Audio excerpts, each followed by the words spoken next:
علی بھائی اگلا سوال ہے، آپ نے کئی ایک لیکچرز میں صحیح بخاری کی حدیث نمبر 2311 کو بیان کیا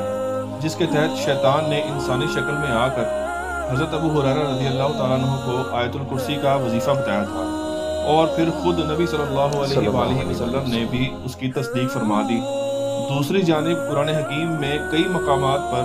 شیطان کو جھوٹا اور دغاباز قرار دیا گیا ہے، تو پھر شیطان کیوں کر سچ بول سکتا ہے؟ مجھے تو صحیح بخاری کی یہ حدیث 100% جھوٹی اور فراڈ لگتی ہے، اور مجھے آپ کے دماغ میں 100% نقص نظر آتا ہے۔ اگر یہی بات ہم آپ کو قرآن سے نکال دیں پھر تو آپ کا گلہ ختم ہو جائے گا۔ پہلی بات ہے، یہ جو حدیث ہے نا صحیح بخاری کی 2311، اس کی تصدیق نبی صلی اللہ علیہ وآلہ وسلم نے خود حضرت ابو ہریرہ کی وہ تصدیق اس میں کی۔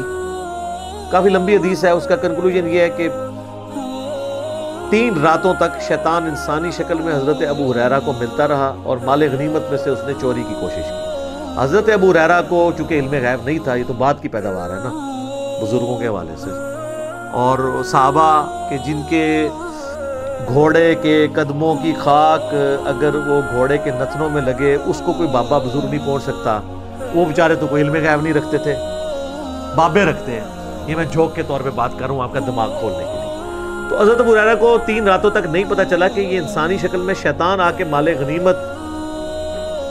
سے چوری کی کوشش کر رہا ہے، جس کی چوکیداری نبی صلی اللہ علیہ وآلہ وسلم نے حضرت ابو ہریرہ رضی اللہ تعالیٰ عنہ کے ذمہ کی ہوئی تھی۔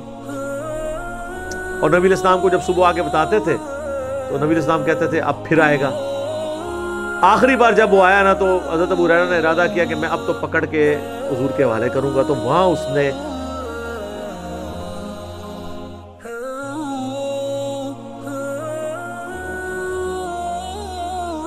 ایک سمجھ لیں کہ وہ جس کو کہتے ہیں مدنی رشوت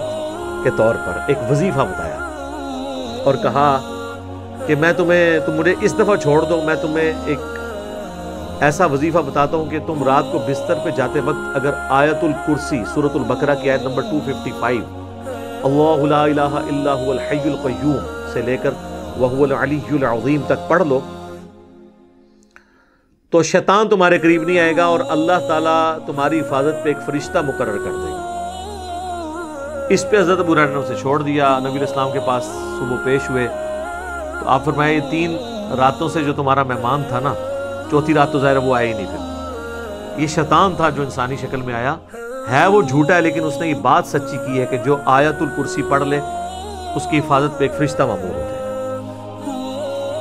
تو اس پہ ہم کہتے ہیں کہ شیطان بھی اگر کوئی ایسی بات کرے جو قرآن و سنت کے ساتھ موافق ہو تو لے لی جائے، اس سے ڈگری نہ مانگی جائے بریلوی دیوبندی اہل حدیث کے کسی مدرسے کی۔ مجھے بتائیں اگر کوئی 5ویں کلاس کا بچہ آپ کو کہے کہ سورۃ البقرہ کی آیت نمبر 279 میں لکھا ہے کہ جو سود کھانے والا ہے اللہ اور اس کے رسول عز و جل و صلی اللہ علیہ وآلہ وسلم کا اعلان جنگ ہے اس کے خلاف، تو آپ اس کو یہ کہیں گے کہ میں نے سورۃ البقرہ کی آیت نمبر 279 تیری بتائی ہوئی اس وقت تک نہیں ماننی جب تک تو بڑا ہو کے ڈگری نہیں لیا؟ تو اس کی ڈگری تو چھوڑ دیں، آپ کی اپنی ڈگری بھی ایمان بھی فارغ ہو جائے۔ آپ ریفرنس کو فالو کریں، ڈگری تو ہے صحیح بخاری میں بلغوا عنی ولو آیا، ایک آیت بھی آتی ہو میری طرف سے آگے پہنچا دیں۔ نبی علیہ السلام نے سب مسلمانوں کو ڈگری دی۔ تو شیطان بھی اگر کوئی صحیح بات کرے تو اس کی تصدیق کر دیجئے۔ لہٰذا کسی فرقے کا کوئی مولوی بھی کوئی بات کرتا ہے ایسی جو کتاب و سنت کے موافق ہے تو آپ اس کی تصدیق کریں۔ میری تو خیر پھر بھی آپ نے نہیں کرنی ہے، میں ویسے اپنے لیے راہ نہیں ہموار کر رہا، ہمیں تو ضرورت نہیں ہے، لوگوں کو پتہ ہے ہم سامنے دکھا دیتے ہیں، عوام الناس تو خود ہی قبول کرنے والی سچائی کو اللہ کے فضل سے۔ تو اس میں اب یہ اعتراض کرنا کہ بھی شیطان چونکہ جھوٹا ہے، مکار ہے، فریبی ہے، وہ کیسے یہ سچ بول سکتا ہے؟ شیطان کے جھوٹا، مکار اور فریبی ہونے سے آپ نے یہ چیز کیسے ڈیڈکٹ کر لی کہ وہ ہمیشہ ہی جھوٹ بولے گا، کبھی سچ بھی بول سکتا ہے؟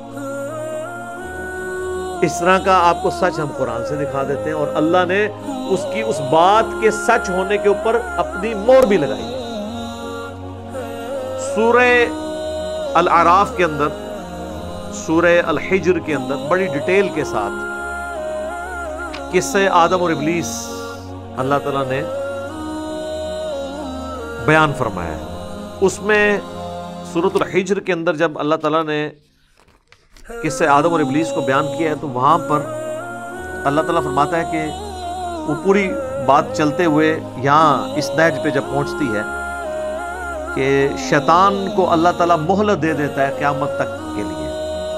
تو شیطان کہتا ہے قال ربی بما اغویتنی لأزینن لہم فی الارض، وہ کہتا ہے اے میرے رب، اب آپ دیکھیں رب مان رہا ہے، وہ بھی یہ سچی بات کر رہا ہے، شیطان رب مان رہا ہے اللہ، لیکن ساتھ کیا کہہ رہا ہے، جس طرح تو نے مجھے گمراہ کیا، بولے اعوذ باللہ، اللہ نے گمراہ نہیں کیا تھا، اس کا کہنے کا مقصد بھی یہ تھا کہ تو نے مجھے اس آزمائش میں ڈالا کہ میں اب تیرا نافرمان ہو گیا، لَأُزَيِّنَنَّ لَهُمْ فِي الْأَرْضِ، میں ضرور بالضرور انسانوں کے لیے زمین میں مزین کر دوں گا، وَلَأُغْوِيَنَّهُمْ أَجْمَعِينَ، اور میں ان سب کے سب کو گمراہ کر دوں گا، إِلَّا عِبَادَكَ مِنْهُمُ الْمُخْلَصِينَ، سوائے جو تیرے مخلص بندے ہیں نا ان کے سوا میں سب کو گمراہ کر دوں۔ یہ اس نے ایک دعویٰ کیا تھا، اب یہ دعویٰ اس کا جھوٹا تھا یا سچا؟ قرآن نے تصدیق کی ہے کہ اس نے اپنا وعدہ جو کیا تھا وہ سچا کر دکھایا، اور اس کا ذکر ہے سورہ سبا کے اندر پارہ نمبر 22 میں اللہ تعالیٰ نے شیطان کی اس بات کی تصدیق کر دی کہ جو اس نے دعویٰ کیا تھا نا وہ اس نے پورا بھی کر دکھایا۔ آپ دیکھیں الفاظ کیا ہیں، سورہ سبا آیت نمبر 20، وَلَقَدْ صَدَّقَ عَلَيْهِمْ إِبْلِيسُ ظَنُّهُ، اور بے شک ابلیس نے سچا کر دکھایا جو اس نے گمان کیا تھا کہ وہ کرے گا، کہ انسانیت کو گمراہ کرے گا، فَاتَّبَعُوهُ إِلَّا فَرِيقًا مِّنَ الْمُؤْمِنِينَ، تو سب کے سب ہی اس کے پیروکار بن گئے سوائے مومنین کے گروہ کے۔ اکثر یہ تو آج بھی دیکھ لیں، پریکٹیکلی بھی نظر آ رہا ہے کہ شیطان نے جو کہا تھا نا یا اللہ میں کر دوں گا، اس نے گمراہی والا سچ بولا تھا جو اس نے پورا کر دکھایا، اور اللہ کہہ رہا ہے کہ سچ کر دکھایا۔ وَمَا كَانَ لَهُ عَلَيْهِمْ مِنْ سُلْطَانٍ، اور شیطان کے لیے یہ طاقت نہیں تھی کہ ان کے اوپر کوئی گرفت رکھتا، یعنی وہ زبردستی نہیں ان کو کیا بلکہ صرف دعوت دے کے، إِلَّا لِنَعْلَمَ مَن يُؤْمِنُ بِالْآخِرَةِ، تاکہ اللہ تعالیٰ جانچ لے کہ کون واقعی آخرت کے اوپر ایمان رکھتا ہے اللہ تعالیٰ کی جواب دہی پر، ممن ہوا منہا فی شک، اور کون شک میں ہے، وَرَبُّكَ عَلَىٰ كُلِّ شَيْءٍ حَفِيظٌ، اور تمہارا رب جو ہے وہ ہر چیز کے اوپر نگہبان ہے۔ تو اللہ تعالیٰ فرماتا ہے یہ اپنے شیطان کو یہ اختیار نہیں دیا تھا کہ وہ زبردستی کسی سے گناہ کروا لے، صرف دعوت وہ دیتا تھا اور اکثریت کو اس نے گمراہ کر دیا اور سچا کر دکھایا اس نے بات۔ آپ کوئی کہے گا جی قرآن میں اللہ تعالیٰ نے شیطان کو سچا کہہ دیا، اس ایک بات کہ جو اس کا تھا ایک دعویٰ، اللہ سے پناہ مانگنی چاہیے۔ اعوذ باللہ السمیع العلیم من الشیطان الرجیم من ہمزہ ونفخہ ونفثہ ولا حول ولا قوۃ الا باللہ العلی العظیم۔ یہ تو دنیا میں اس نے سچ کر دکھایا نا، آخرت میں بھی ایک بات ہے اس کی عبرت والی، جس میں میری یوٹیوب پہ ایک ویڈیو بھی ہے، شیطان سے آخری ملاقات، سورہ ابراہیم کی آیت نمبر 22۔ وقال الشیطان لما قضی الامر، اور شیطان کہے گا جبکہ جنتیوں کے جنت میں جانے کا اور جہنمیوں کے جہنم میں جانے کا فیصلہ ہو چکے گا۔ وَلِعَوْذُ بِاللَّهِ تَعَالَى اللہم انا نسألک جنت الفردوس مع النبیین والصدیقین والشہداء والصالحین آمین، اللہم اجرنا من النار آمین۔ شیطان کہے گا ان اللہ وعدکم وعد الحق، بے شک اللہ نے جو تم سے وعدہ کیا تھا نا وہ تو سچا وعدہ ہے اور اس نے وہ پورا کیا، وَوَعَدْتُكُمْ، اور جو میں نے تم سے وعدہ کیا تھا، فَأَخْلَفْتُكُمْ، تو میں آج اس کے خلاف چلتا ہوں۔ شیطان نے تو کوئی فزیکلی کسی سے وعدہ نہیں کیا، شیطان نے جو وعدہ کیا تھا وہ کیا تھا، اللہ بڑا غفور رحیم ہے معاف کر دے گا، کام چوک کے رکھ، یہ شیطان نے جھوٹا وعدہ دیا ہوا تھا، یہ وعدہ ہے شیطان کا۔ مجھے بتائیں شیطان اگر آپ کو آگے کہے کہ خیر ہے گناہ کا کام کر لے اس پہ تمہیں جنت ملے گی، کوئی بیوقوف بھی اس کی بات مانے گا؟ شیطان وعدہ اس طریقے سے نہیں کرتا، شیطان یہ کہتا ہے خیر ہے ابھی بڑی عمر پڑی ہے توبہ کر لیں، خیر ہے اللہ نے تیری نمازہ نہیں چاہیے دیا وہ معاف کر دے گا، جھوٹا وعدہ۔ تو شیطان پھر کہے گا میں نے جو اس طرح کے وعدے تمہیں طول عمل کروایا تھا یہ میں اس کے خلاف ورزی کرتا ہوں. وما کان لی علیکم من سلطان، اور مجھے اللہ تعالیٰ نے تم پر کوئی گرفت نہیں دی ہوئی تھی، الا ان دعوتکم، سوائے اس کے کہ میں تمہیں صرف دعوت دیتا ہوں. فاستجبتم لی، اور تم نے میری دعوت قبول کر لی. دعوت تو اہل حق بھی دے رہے تھے اور میں بھی دے رہا تھا، تم نے ان کی نہیں قبول کی. یہ نہیں ہوا کہ اذان ہوئی ہے تو میں نے تمہیں مسجد میں جاتے وقت تمہارے پاؤں پکڑ لیے یا مسجد کے دروازے کے سامنے کھڑے ہو کر تمہیں مسجد میں جانے سے روک لیا. اور ایسا بھی نہیں ہوگا کہ آٹومیٹکلی آپ مسجد میں پہنچے، اپنی ول سے ہی جانا ہوگا. فلا تلومونی، تو مت ملامت کر مجھے،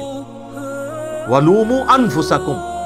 اپنی جانوں کو ملامت. اور پنجابی میں اس کا ترجمہ کرتا، منو نہ پیٹ، اپنی جان نو پیٹ، تیری اپنی کیتیاں تیرے اگے آئی ہیں، مجھے کوئی ملامت نہیں ہے، اپنے آپ کو ملامت کر. ما انا بمصرخکم، نہ تو میں اب تمہارا کوئی مددگار ہو سکتا ہوں، تمہاری کو فریاد رسی کر سکتا ہوں. وما انتم بمصرخی، اور نہ تم کوئی میرے لیے کچھ کر سکتے ہو. انی کفرت بما اشرکتمونی من قبل، اور میں اس سے بھی انکار کرتا ہوں کہ تم جو اللہ کے ساتھ مجھے دنیا میں شریک ٹھہرایا کرتے تھے، میں اس سے بھی اعلان برات کرتا ہوں. لیکن یہ ہو رہا ہے آخرت میں. تو اس وقت تو جس نے دنیا میں پیروی کیا وہ واپس جا کے انڈو تو نہیں کر سکتا، یہ نئی زندگی تو نہیں حاصل کر سکتا. ان الظالمین لہم عذاب علیم، بے شک ظالموں کے لیے دردناک عذاب ہے. والعیاذ باللہ تعالی. تو اللہ تعالیٰ ہمارا شیطان نے آخرت میں بھی وہ سچ اپنا منہ کھول دینا ہے. دنیا میں نے مثال دے دی، لہٰذا جو صحیح بخاری کی حدیث ہے کہ شیطان نے وہ سچی بات کی تھی، اور وہ سچی بات کو ہم نے اس لیے سچ مانا کہ نبی الاسلام نے تصدیق کی تھی. جس طرح قرآن میں بھی اللہ تعالیٰ نے تصدیق کی کہ اس نے اس وقت جو دعویٰ کیا تھا کہ میں اکثریت کو گمراہ کر دوں گا، اللہ نے کہا کہ اللہ نے اس نے شیطان نے اللہ سے کیا ہوا وعدہ اپنا پورا بھی کر دکھایا. تو اب کوئی یہ نہیں کہہ سکتا کہ قرآن میں یہ آ گیا کہ شیطان جو ہے وہ سچا ہو گیا. نہیں، جھوٹ بولنے والے اکثریت جھوٹ بولتے ہیں، کبھی سچ بھی بول سکتے ہیں. اس طرح سچ بولنے والے اکثریت سچ بولتے ہیں، کبھی کسی سے کوئی مسئلہ مس ہینڈل بھی ہو سکتا ہے. تو لہٰذا اس حدیث کے اوپر کوئی اعتراض بنتا نہیں ہے. ٹھیک ہوگا جی؟